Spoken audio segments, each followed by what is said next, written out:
அதுக்கும் இப்போ இருக்க உடம்பு நல்லா இல்லை. அதுவும் தலை சாஞ்சி பட்டுன்னு தான் இருக்குது.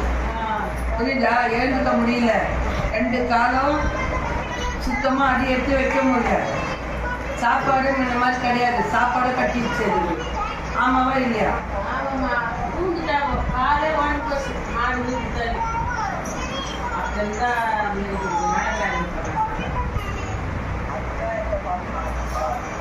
அங்கே போகலாம். அங்கே எந்த ஆப்டும் புரியுதா?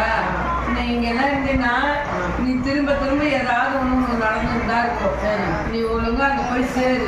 புரியுதா? இப்போ நான் சொல்றதே நீ செய்யணும். உன்னால செய்ய முடியல, நான் என்ன செய்வேன் நீ சொல்லு. ஒரு கனியை கூட எடுத்துன்னு போய் ஒழுங்கா ஓடினா உடைக்க முடியல. வீடு கட்டுவேன். அது நான் கட்டும் போது அது வர்றது அது அப்பாற்பட்ட விஷயம். நான் வரல, அது அப்பாற்பட்ட விஷயம். நான் சொல்றத செஞ்சாதானே உனக்கு அங்கே நல்லது நடக்கும்.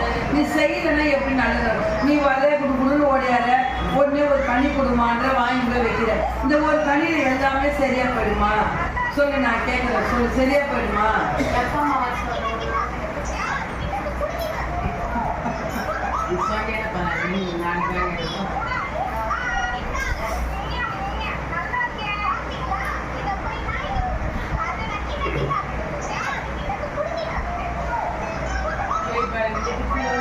சரி, நீ வரத்துக்கு முன்னாடி இப்ப இருக்கிற இடத்துல ஒரு குடி மண் எடுத்துட்டு வா. எத்தனை வர நாள் இதே நாள் செவ்வாய்க்கிழமையா இருக்கணும், இல்லைன்னா ஞாயிற்றுக்கிழமையா இருக்கணும். 2 நாள்ல ஒரு நாள் எடுத்துன்னு வா.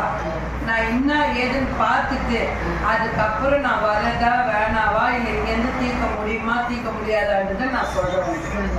புரியுதா? நீ சும்மா இல்லாத காசு செலவு பண்ணிட்டு கிடையாது. போயிடு. அந்த இடத்துல ஒரு சுத்தம் பண்ணிட்டு போயிடுது. முன்னுக்கு ஆபத்து இல்லாமல் பார்த்துக்கோங்க. புரியுதா? இது எடுத்துன்னு போய் வீட்டில் வச்சுக்கோ, எதுவும் செய்ய வேணாம். அதுக்கப்புறம் அந்த பாப்பா கையில் நீ வரும்போது ஒரு கடையிலேருந்து ஒரு கனி வாங்கி பூஜாரியில் ஒரு நாள் வச்சிருந்து, 3 நாள் வச்சிருந்து, மறுநாள் அந்த பொண்ணு கையில், ஒரு பொண்ணு 2ஆவது பொண்ணு கையில் கொடுத்து எடுத்துட்டு வா. ஏன் பாப்பான்னு அதுதான். அது எவ்வளோ தூரத்தில் இருக்குது? கிட்ட தானே இருக்குது. அது கையில் எடுத்துன்னு ஒரு அந்த கண்ணியை கொடுத்து எடுத்துன்னு வா. அதுக்கு ஏன் குழந்தை நிற்கல என்ன ஏதுன்னு பார்த்துக்கலாம். புரியுதா? எதுவுமே இல்லாத பாருன்னா நான் எப்படி பார்க்கணும்?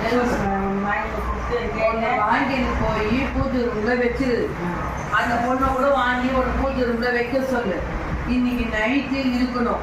மறுநாள் காலையில அந்த பொண்ணு கையில எடுத்து கையில கொடுத்து. நீ கையில வாங்கக்கூடாது.